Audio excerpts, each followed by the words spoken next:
তুমিতো হিমন্ত বিশ্ব শৰ্মাৰ খাস মানুহ তোমাৰ কথা আৰু কি মইতো তোমাক হিমন্ত বিশ্ব শৰ্মাৰ দিনত তোমাক যেতিয়া মোৰ লগত ভাল আছিল তোমাকতো এই ৰঙা হেৰিটো দি মইতো সাংবাদিক বনাইছিলোঁ এতিয়া পাখি গজিল কাটিবৰ কাৰণে তোমাক আমি নোৱাৰোঁ অখিল গগৈয়ে কৈছে যে আপুনি নহয় আপুনি থকাৰ কাৰণে তুমিতো এই তাৰ দূৰত আছিলা এতিয়া কাণত হিমন্ত বিশ্বই শিকাই দিছা আৰু সেইমতে তুমি কথাবিলাক কৈ আছা মানৱ বুলি কিয় কৈছোঁ তোমাৰ তেওঁ মোৰ কথাবিলাক হিমন্ত বিশ্বই চাই থাকে তোমাক সাংবাদিক নিদিবৰ কাৰণে তেওঁ বাৰে বাৰে কৈছিলে মই ৰিকুৱেষ্ট কৰিছিলোঁ সেই সময়ত তোমাক দিবৰ কাৰণে আজি সেইটোৱেই হ'ল যেনেকৈ হিমন্ত বিশ্বই তোমাৰ তৰুণ গগৈক পিছফালৰ পৰা মাৰিলে তুমি মোক সোঁফালৰ পিছফালৰ পৰা মাৰিছা আগৰ পৰা মাৰিছা সেইকাৰণে তোমালোকৰ চিনাকি চব একগোট হৈছা এতিয়া চব একগোট হৈছে সেইবিলাক হিমন্ত বিশ্বই উত্তৰ দিছে তোমাৰ তেওঁ যে আলফা আছিল আজিলৈকে দিছে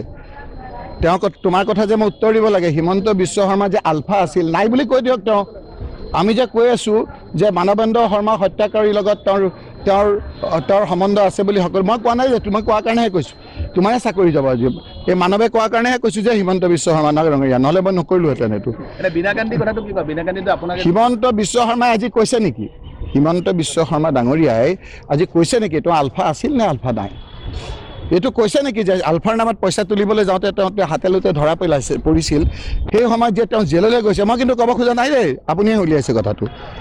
আপুনিহে উলিয়াইছে সেইকাৰণে আমি কৈছোঁ সেইকেইটা উত্তৰ আজি উত্তৰ কোনটো দিব প্ৰথমটো উত্তৰটোহে মোৰতো এতিয়াহে তুমি সুধিছা আগৰ সেই কথাবিলাক উত্তৰ দিয়ক তেওঁক যেতিয়া এই কথাটো কওঁ তেওঁ গৈ বোলে বেলেগ কথা কয় আমি ৰখি আছিলোঁ যে 10 ছেপ্টেম্বৰত গৌৰৱ গগৈৰ SIT ৰিপৰ্ট দিব আৰু সেই 10 ছেপ্টেম্বৰত তেওঁ কৈ দিলে যে 19 ছেপ্টেম্বৰত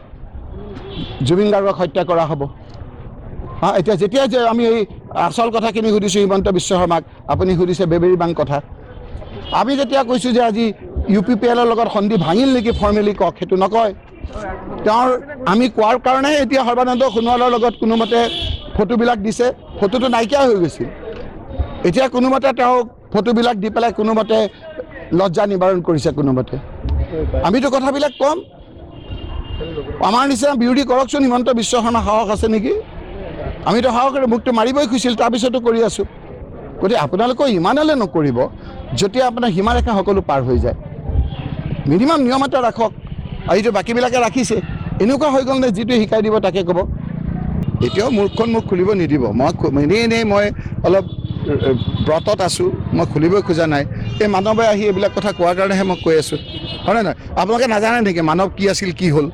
ক'ৰ পৰা কি হ'ল কেনেকৈ হ'ল কি হ'ল আজি পাখি গজি একে ইমান উৰিছে মোকেই আপোনাৰ পাখিৰে মাৰি থৈ যাব বিচাৰে ধন্যবাদ